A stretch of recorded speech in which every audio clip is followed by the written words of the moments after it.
I had just moved to a small town in the American countryside, the kind where everyone already knows each other, and any new face instantly becomes the target of curiosity. My family was there because of my dad's job, and, to be honest, I wasn't excited at all. It was the beginning of the semester, and I felt like an outsider, wandering through crowded hallways full of people who laughed and talked like they spoke a different language. Being the new kid is never easy, especially for someone quiet and a bit awkward like me. But on my second day, a group of popular students noticed me. They were the kind that ruled the school. Team captains, party organizers, known by everyone. It felt surreal that they'd even noticed me. I saw this as a rare chance to finally fit in. It was Josh, a tall guy with a smile that seemed a bit overdone, who came up to talk to me.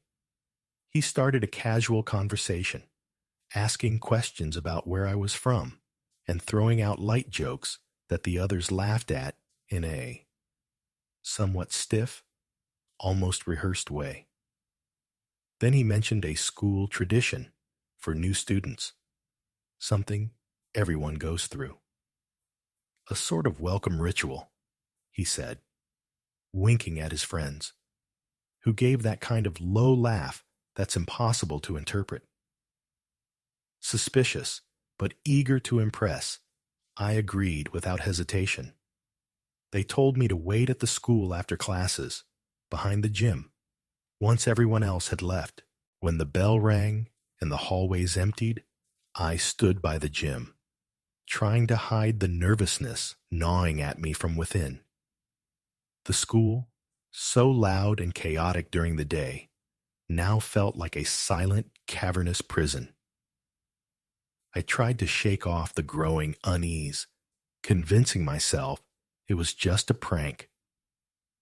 It didn't take long for Josh and the others to show up, but in the dim light, their previously friendly smiles now seemed a bit menacing. "Ready for the ritual?" he asked, his gaze fixed and intense, as if studying me. My stomach churned, but I forced a smile, trying to hide my rising discomfort.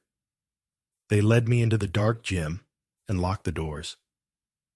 "Stand in the center of the court, eyes closed," they said, slipping away, with muffled laughs and footsteps echoing around me. I obeyed, trying to control my racing heart, which felt like it was about to leap out of my chest. Time dragged, each second a form of torture. I tried to open my eyes for a moment, but the darkness around me was so dense it felt like I was blind, lost in absolute emptiness. Everything inside me screamed to run, but I didn't want to be the scared one who ruined everything. I lost track of time standing there, eyes closed, until I heard a whisper. It was low, unintelligible, yet it seemed to come from all directions. My skin prickled instantly. The whisper turned into a soft chant, in a language I'd never heard, almost hypnotic, filling the gym like invisible smoke. A subtle tremor ran through the floor, and then the chanting stopped abruptly, leaving a heavy, suffocating silence. I tried to tell myself it was all an act, but something about that sound struck me on a deep, almost visceral level. Then I felt a cold breeze brush past my arm, and that was enough for me to open my eyes, unable to hold on to the joke any longer. But when I looked around, I saw only darkness and silence. The court seemed empty. I called their names, trying to sound calm, but my voice echoed back at me, weak. I took a few steps, and a low laugh, filled with a malice I couldn't associate with anyone I knew, echoed in the distance. I looked around, feeling my skin crawl, but all I saw was the empty court and silence, as if I was completely alone. The laughter got closer, and I realized it was coming from above. I looked up to the mezzanine, where they were standing, almost statue-like, their faces hidden except for the pale glow of a flashlight. Josh stood in the center, his smile now strange, almost forced. He raised his hand, and as if on cue, the others began murmuring something in disjointed tones, creating a dissonant, unsettling melody. The sound reverberated through the gym, making the place feel larger, almost infinite, like a cave filled with sinister sounds. When I realized the door was locked, panic gripped me. I ran to it, desperately pulling at the handle, but it was locked. I turned back to the center of the court, trying to keep calm, and shouted at them to stop, saying I got the joke. But they continued chanting, louder, at a frenetic rhythm that made my chest tighten with dread. That's when I realized this wasn't just a prank. Something inside me told me I was in real danger. The chanting grew louder until the pressure hit me physically, like the sound was sinking into my skin, into my bones. My hands were damp with sweat, and my breathing was ragged. Suddenly, the sound stopped, and the silence was so abrupt my ears rang.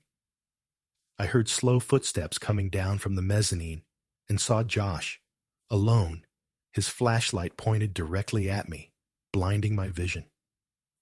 "You shouldn't have come," he whispered, in a voice that seemed to come from a nightmare. "But since you're here, it's too late to turn back." I took a few steps back, my body paralyzed between the urge to run and the fear of making it worse.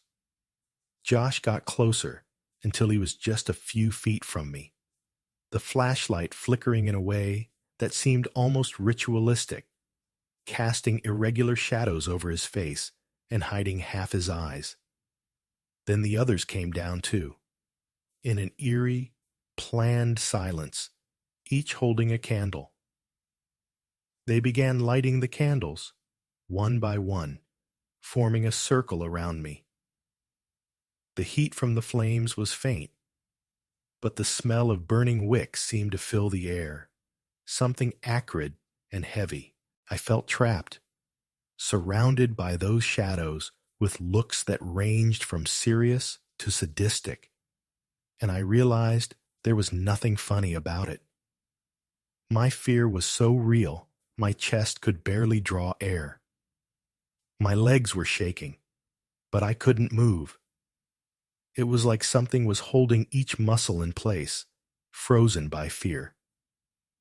Josh, who seemed to be the leader of this macabre scene, came closer with a candle in hand and murmured some words in a low, solemn tone that I couldn't understand, but felt like a physical weight, a sort of sickness I felt in my bones.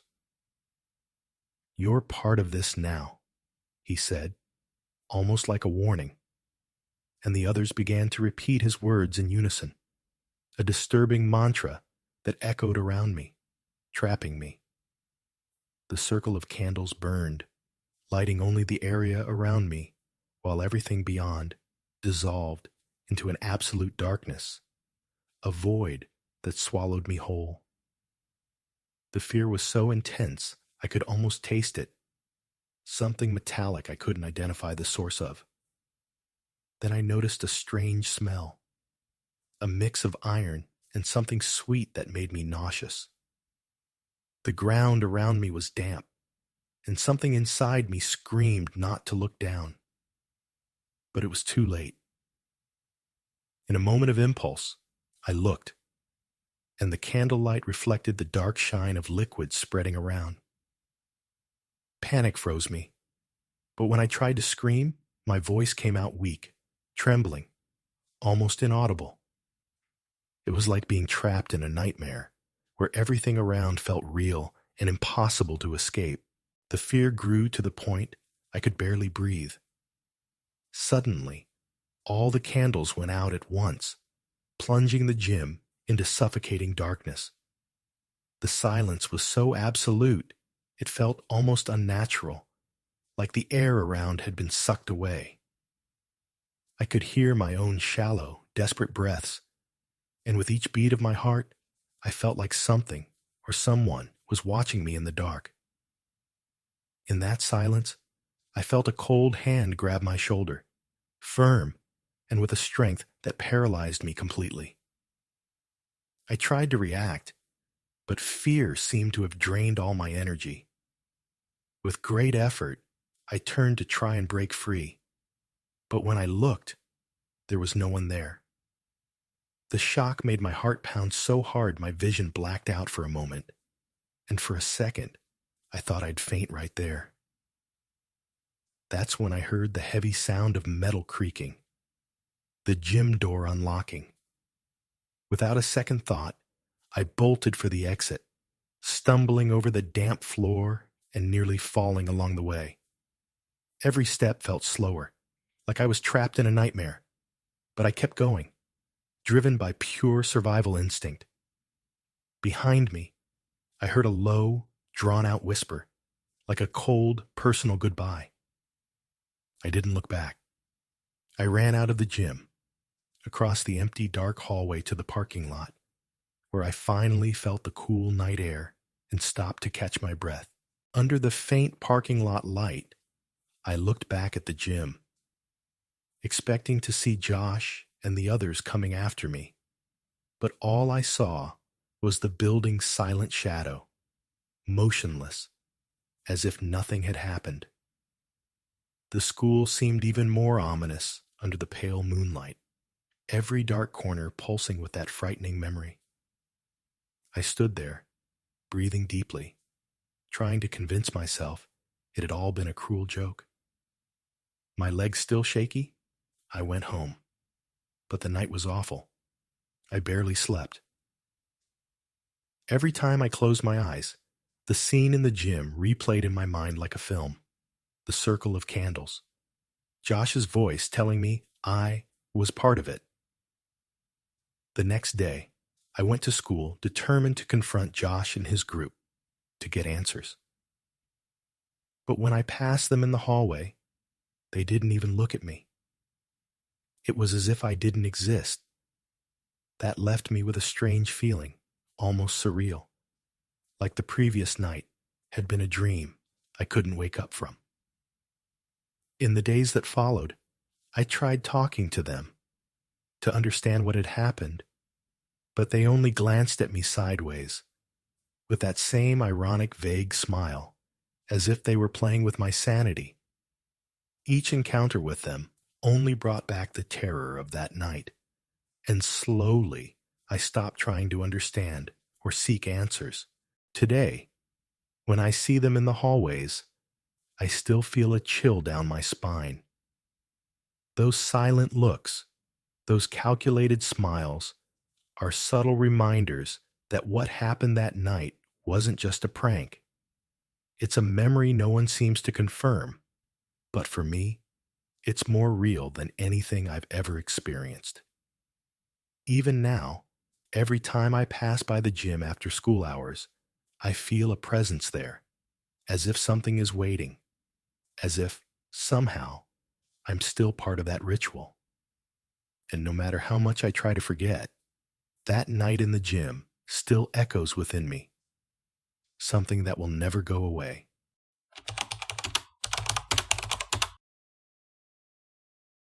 I'm a pretty shy person, the kind that does everything to avoid being noticed. Back then, I was in high school, living with my parents in Everett, Washington, a quiet suburban town where nothing much happened and everything seemed calm. But that calm only made my loneliness worse. It was the fall of 2008, so picture that cool, dry air, the smell of wet leaves, and foggy mornings. At school, no one seemed to remember my name, and I made a point to keep it that way. I'd hide behind my loose hair, always keeping my face slightly down, trying to be just another shadow in the hallways. Then one day, I got a message on Messenger, but it wasn't from one of my few friends. It was from Luke, a guy who always sat at the back, one of those who whispered and threw paper balls during class. We'd never exchanged a word, but his message was strangely direct. I see you alone sometimes.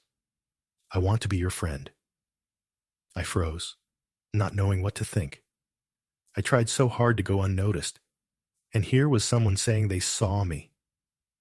But I responded, reluctantly, and we started chatting about movies, music, topics he seemed to choose carefully to make me feel comfortable.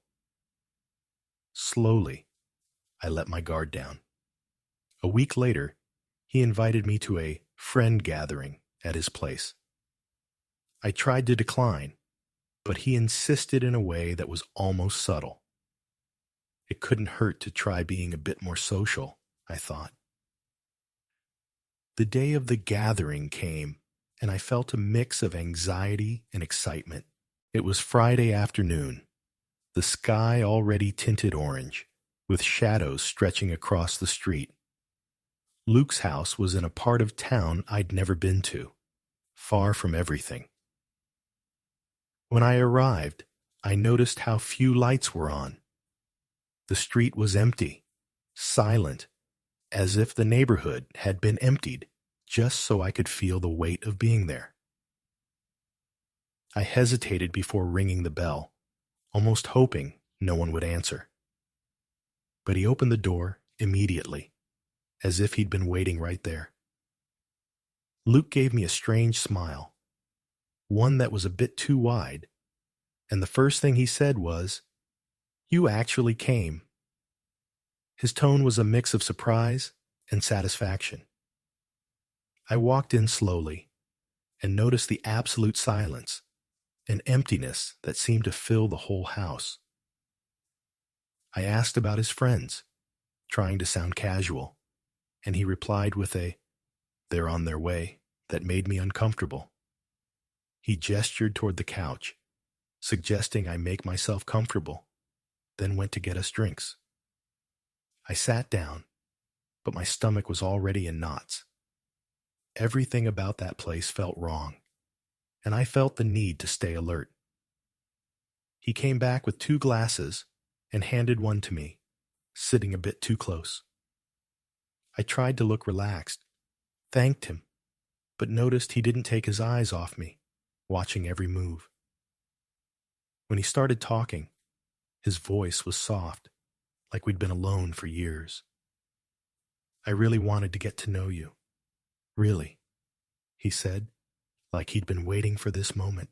Instead of responding, I looked away, asking about school and trying to figure out where the others were. But he kept dodging or answering vaguely, as if my questions were unimportant. Then he said something that sent a chill through me. "It's strange. I never see you with anyone. You always seem to be alone." His blunt honesty made me tense. How did he know so much about me? I felt discomfort growing, and I fidgeted with my glass just to keep my hands busy, trying to hide the panic starting to rise. I asked about his friends again, trying to hint that it was getting late, and he chuckled softly, like he was amused by my nervousness. "They'll be a little while longer," he said, with an almost satisfied smile. Those words felt like a kind of sentence, and I realized I needed to get out of there. I masked my fear and suggested maybe we could meet another time, when everyone else could come, but he held my arm, not forcefully, but just enough to make me freeze. "Why are you in such a rush? Didn't you like being here with just me?" His voice sounded almost like a test, cold, forced. My heart was beating so fast, it felt like it would leap out of my chest, and I braced myself for anything, trying to think of a way to leave without drawing more attention. Then he started laughing. "Relax, I was just kidding," he said, letting go of my arm, but the smile on his face said otherwise. I took the chance to step back, wanting to put some distance between us. I told him my mom was probably waiting for my call and that I needed to leave. But before I could move, he said, "I just wanted you to know what it feels like to be alone, to feel what I feel every day." There was a real pain in his voice, but there was also a hidden tension, a resentment I couldn't decipher. In an increasingly somber tone, he began describing how he knew where I was at every moment, how I always hid behind my hair in the library or looked down when passing the popular kids.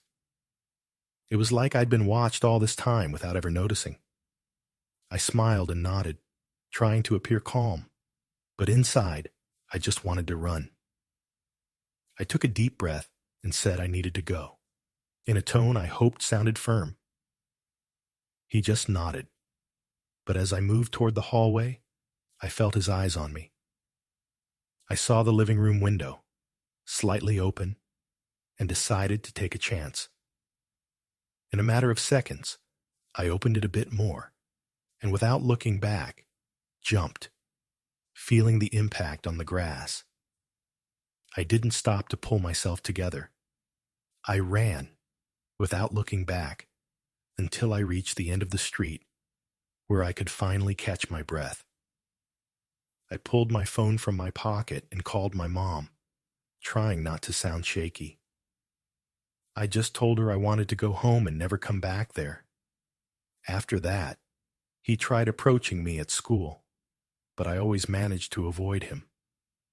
And little by little, he faded from my life, like nothing had ever happened. Today, I think back on that night with a chill down my spine. Since then, I've never accepted invites from strangers, and I avoid being alone as much as possible.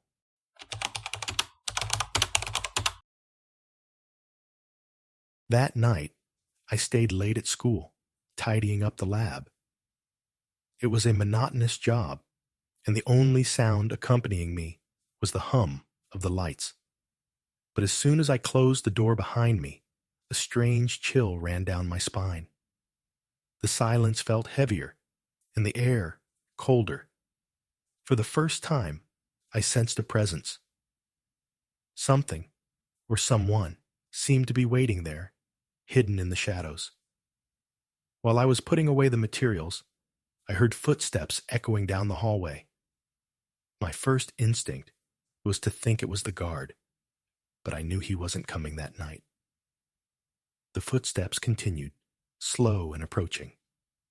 My heart sped up, and my mind scrambled for explanations. Maybe it was the cleaning crew, a teacher, but deep down, I knew it wasn't. It was too late. Everyone should have already gone home. I took a deep breath and decided to investigate. I took a few steps down the hallway, trying to make as little noise as possible. The footsteps stopped, but a low, suffocating murmur seemed to fill the silence, coming from around the next corner. The air around me grew denser, and each step I took seemed to echo, as if it reverberated endlessly through the emptiness. When I turned the corner, I saw nothing, just the empty hallway and closed doors. I stood there, frozen, trying to process, until a loud bang echoed in the distance, a door slamming shut. The dry sound reverberated, making my hands sweat. I felt an intense urge to run, but something pulled me to stay. It was as if running would be worse than facing whatever was there. I followed the sound, my entire body on high alert. The feeling of being watched intensified with each step. The school, so familiar during the day, seemed like a strange, hostile place at night. I passed by the library, and the footsteps resumed, now echoing behind me, as if following me. I looked back, but only saw emptiness. With each heartbeat, the tension tightened around me. Finally, I reached the lockers, and then I heard a muffled laugh, disturbingly close. It was low and restrained, as if someone were trying to hide. Suddenly, a light began flickering, casting dancing shadows on the walls. I was mesmerized, caught between the urge to run and the inability to move. In the middle of the flickering light, an indistinct shadow formed at the end of the hallway. I blinked, hoping it would disappear, but it stayed there, motionless, watching me. Fear took hold, my legs trembling. I took a step back, trying to rationalize the impossible, but the shadow seemed to float, defying logic. Suddenly, the footsteps returned, this time racing toward me. Without hesitation, I turned and ran, my heart nearly bursting. As I passed by the lab, I heard a door creak, as if slowly opening. The air was heavy, almost suffocating, and a shadow moved swiftly across the glass. I was paralyzed, caught between the urge to flee and the force that kept me rooted in place, paralyzed by fear. The only sounds were my ragged breathing and the frantic pounding of my heart. Summoning what courage I had left, I stepped back. Then I heard something that made my blood run cold. A voice whispering my name, almost imperceptible, as if it were right beside me. I turned my head, but the hallway was empty, the lights flickering erratically. That voice, it wasn't familiar, and there was nothing friendly about it. I knew I needed to get out. I walked quickly, almost running, but the hallway seemed to stretch, each step taking me farther from the exit. When I finally saw the door, a wave of relief washed over me. I reached out for the handle, but before I could touch it, I heard heavy footsteps right behind me, drawing closer. My body froze. I knew that if I looked back, I wouldn't make it out. With a trembling hand, I turned the handle and pushed the door open. The cool night air enveloped me, and when I looked back, the hallway light flickered one last time, casting shadows that seemed to stare back at me.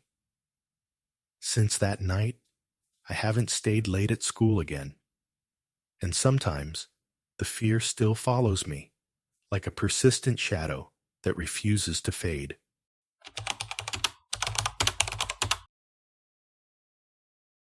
I don't even know where to begin explaining what happened that day. It sounds like something out of a bad movie, but I swear it's true. It was just a dumb prank. One of those things you do in your last year of high school to feel a bit more rebellious before leaving for good. My 3 friends and I decided to break into the old science lab at the end of the second-floor hallway.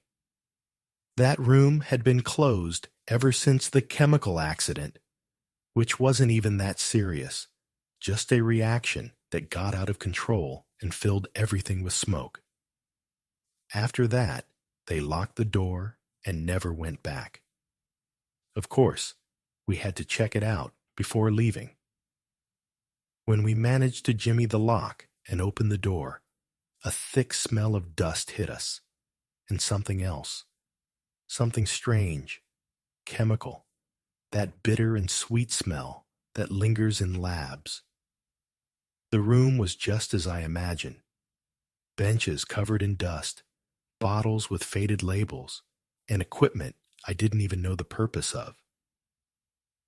The lighting was dim, giving the impression that we had just stepped into a time capsule, like an abandoned experiment.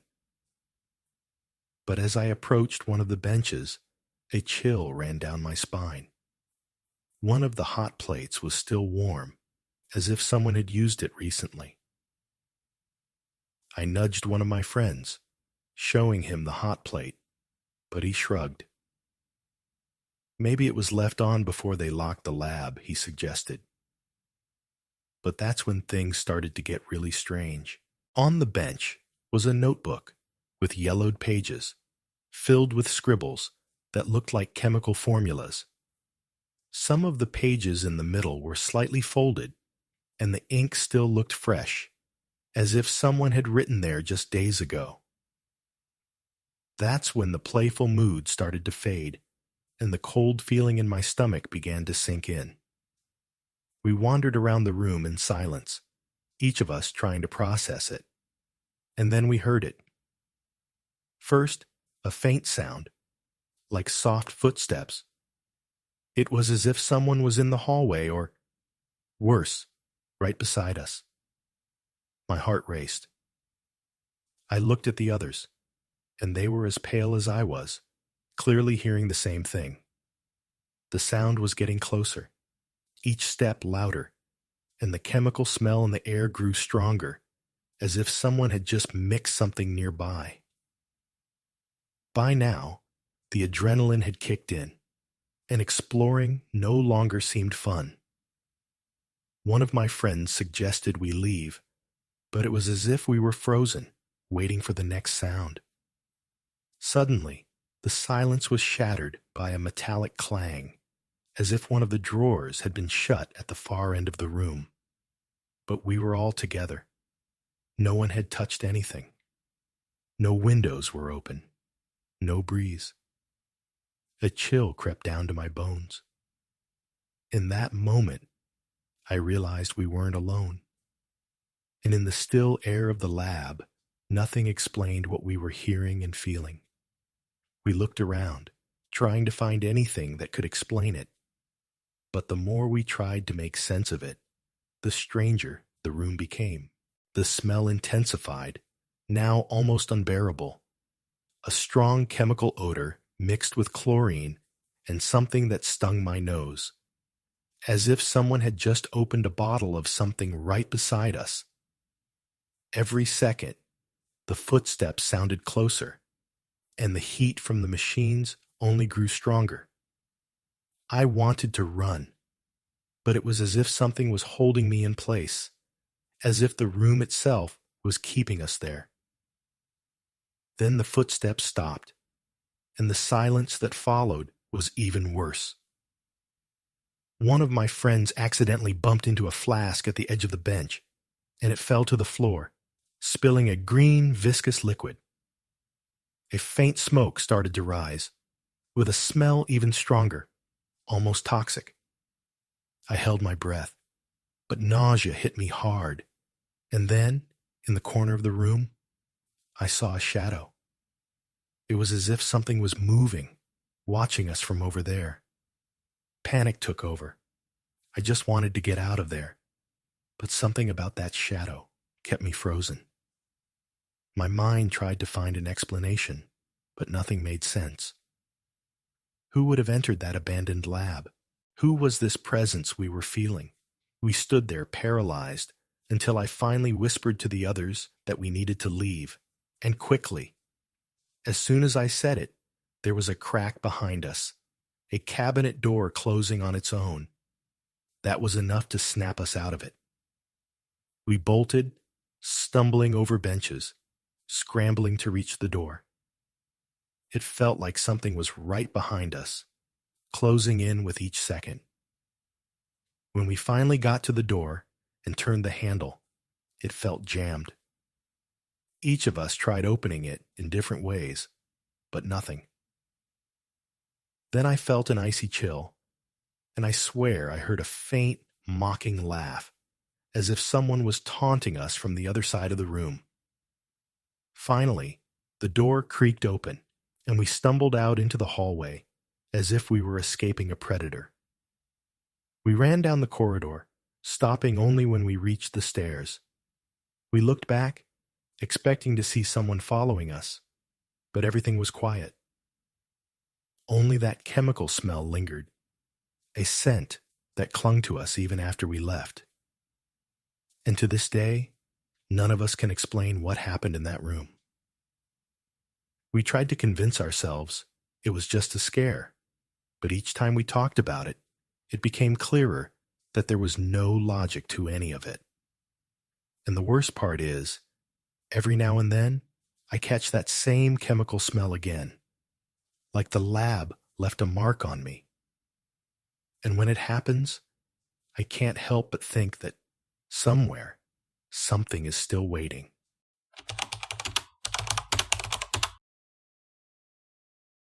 I was never the kind of person to cause trouble, but on that particular day, skipping class seemed like the perfect escape. I was 16, and to be honest, I was tired of everything. The routine, the school, that old building with stuffy hallways and scratched-up desks. My friend Lucas, always full of ideas, suggested we check out an abandoned construction site a few blocks away. The site was massive, isolated, surrounded by rusty fences and faded danger signs. It was one of those projects that, for some strange reason, seemed swallowed by time. The half-built buildings, overgrown with tall grass and crumbling floors, looked darker even in the daylight, like they were hiding something. For two bored teenagers, going in there became the best plan for the afternoon. As soon as we slipped through a gap in the fence, the sounds from outside faded away. The place felt like a different world, with a heavy silence that muffled even the city around it. I felt a mix of adrenaline and something I couldn't quite describe. A tension, maybe. I joked with Lucas, saying he was already regretting it, but he didn't even laugh. We stopped suddenly when we saw a figure in the shadows of one of the half-finished rooms to the right. As we got closer, we recognized Arthur, a classmate. He was leaning against the wall, head down, his face tense and vacant. A knife gleamed in his hand, held tightly. That's when I noticed the deep scratches on his arms and the dirt stains covering his shirt. I looked at Lucas and saw in his eyes that we weren't alone. Arthur, somehow, was part of what awaited us there. Before we had the chance to ask what he was doing, Arthur looked at us, his eyes dark and his face pale, hiding something between fear and anger. He lifted the knife slightly, as if it was obvious, and whispered, barely audible, "You need to be careful. There's someone dangerous here." His voice was low, hesitant, and a chill ran down my spine. I wanted to believe he was joking, but his expression told a different story. Lucas, always the braver one, took a step back, giving me an almost terrified look, as if asking what we should do. Arthur seemed to sense our fear, but insisted we stay. "Better not split up," he muttered, with a dry laugh that had no joy. I tried to understand the situation, but something was off. I asked him what happened, and he looked away, mumbling something about seeing a strange man in the corridors, someone following him. "I thought it was best to be prepared," he said. But his focus was entirely on us. His eyes glazed, as if he didn't know if he should be protecting himself from us or this supposed man. The tension there was almost tangible, every noise echoing through the empty, unfinished building. Lucas looked around, his eyes restless, like he sensed that someone or something was nearby. The more Arthur insisted we stay together, the more I felt everything was out of place. He was determined not to let us leave, and the fear in his face seemed to grow. Suddenly, he took a step toward us, gripping the knife tighter, and my heart raced. "Arthur, did you really see someone?" I asked. But his silence said more than any answer. Arthur hesitated, and I noticed his hand was trembling slightly, his eyes fixed on an empty spot in front of us. "I saw a man, I think. Or maybe it wasn't even a man," he whispered, his eyes still fixed on something distant, as if reliving the scene in that very moment. He was far away, but I felt him watching me. Then he disappeared. Arthur touched the scratches on his arm, almost instinctively. When I followed him, I felt it was like something scratched me, too fast to see. I just knew I had to protect myself. His explanation made sense, but there was an intensity in his eyes that made everything even stranger, as if he knew it couldn't be explained with words. Lucas and I exchanged looks. As absurd as it sounded, the fear Arthur radiated was becoming real for us too, wrapping us in suffocating tension. The surroundings felt more closed in, almost oppressive, as if the walls of the incomplete building were about to swallow us. Even with broken windows and the cold wind blowing in, the air felt thick, heavy. Every sound echoed with uncomfortable clarity, even the scraping of our shoes on the dust or the creaking of an unstable wall. Arthur still clutched the knife tightly, sweat running down his face, and with each passing minute he seemed more unstable, as if he was trapped in a nightmare and we were the only witnesses. Lucas, next to me, seemed unsure where to look, trying to avoid Arthur's eyes, as if he feared provoking him somehow. And I understood perfectly. Arthur's expression was changing, his gaze darker, almost frightening, as he held the knife like a talisman, something he believed was the only barrier between him and that man. At that moment, a sound broke the silence, a soft but unmistakable scratching noise coming from upstairs. Lucas and I exchanged glances, and he started to say something, but Arthur raised a hand for silence, his eyes wide, focused on a point above us. "Did you hear that too?" he whispered, his voice barely audible, as if he didn't want to draw attention to where we were. I swallowed hard, trying not to show my rising panic, but my heart was pounding. The scratching continued for a few more seconds, and then stopped, leaving an even more menacing silence. We stood there, frozen, as if any movement might attract whatever was lurking. I felt the fear growing, and a part of me wondered if Arthur was trying to lead us into a trap. But his expression, that almost uncontrollable fear, seemed so genuine it was hard not to believe him. The tension mounted with every second of silence. I tried to rationalize, thinking it could just be a cat, or maybe the wind moving some part of the structure. But something about the way Arthur watched the empty space made it clear he knew what we'd heard. He stared at the staircase leading to the upper floor, the knife trembling slightly in his hand. It was as if he was set on confronting it, whatever creature or mysterious man he had mentioned. "I'm going up there," he said, almost to himself. "If you want to come, come. If not, wait here." Lucas tried to reason with him, suggesting we leave as quickly as possible, but Arthur seemed oblivious, completely absorbed by a determination I couldn't understand. Despite the chill down my spine, I agreed to follow, something between curiosity and fear anchoring me in that moment. Lucas huffed, clearly uncomfortable, but ended up coming too. We climbed the stairs carefully, the creaking steps echoing in the silence. The air grew even colder, and as we ascended, I felt an odd chill, almost as if something invisible was watching us. My heart beat so hard, I could hear it in my ears. At the top, we found a narrow, dark hallway with only a few slivers of sunlight creating long shadows on the walls. The floor had strange marks, as if something heavy had been dragged along.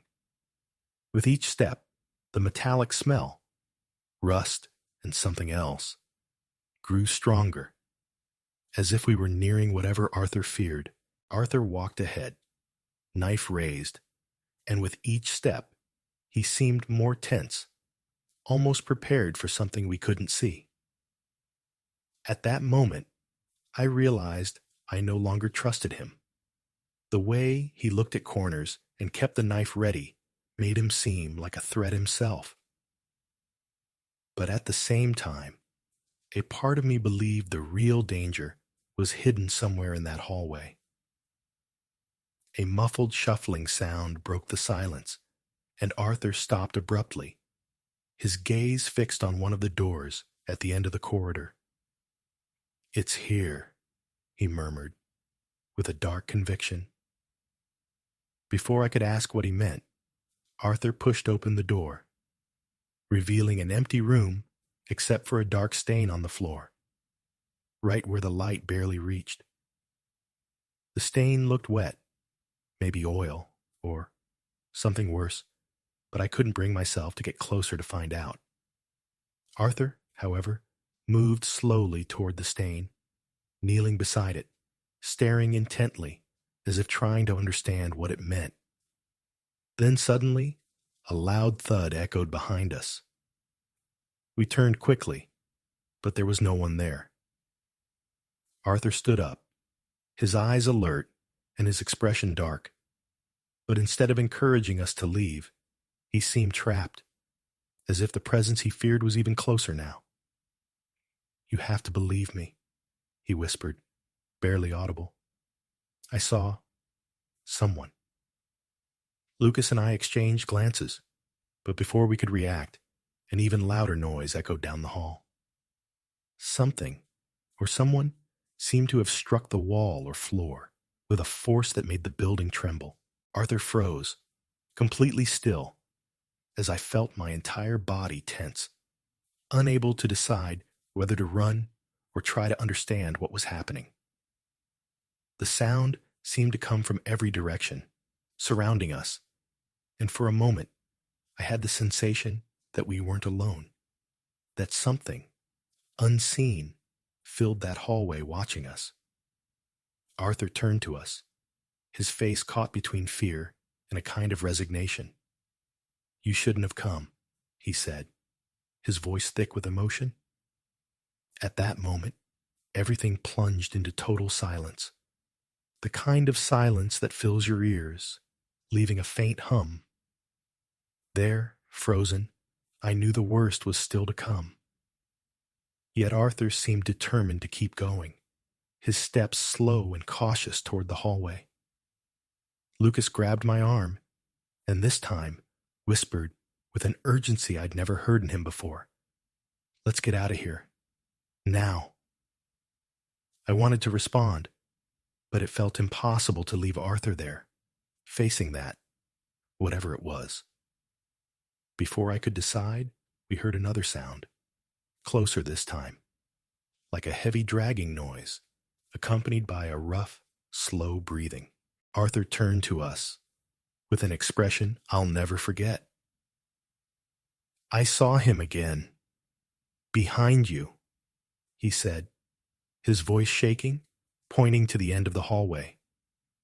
Lucas let out a muffled scream and started running toward the stairs, and without thinking twice, I followed him. But at the last moment, I looked back and saw Arthur standing there, knife raised, staring at something we couldn't see. When I finally reached the bottom of the stairs and caught up with Lucas, a weight of guilt hit me, mixed with an inexplicable relief. The last image of Arthur stayed with me. Him, alone, facing whatever he himself seemed to have summoned. We ran out of the building without looking back. We only stopped when we passed through the fence, both of us out of breath, the silence between us heavy, filled with questions neither of us dared to ask. We left without a word, and the next day, we avoided any talk of what happened. Arthur didn't show up at school, and as much as we tried, no one seemed to know what happened to him. Days turned into weeks, and slowly, we returned to our routines.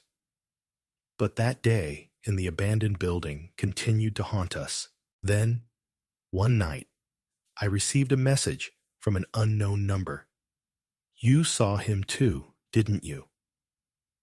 I stared at the screen, my heart pounding as I realized that question could only be from Arthur. I deleted the message, but since then, the feeling of being watched has become a constant presence. Every time I hear wood creaking or muffled noises, something inside me knows we didn't completely escape that day. And to this day, I avoid passing by that street. Deep down, I know Arthur is still there, somewhere, waiting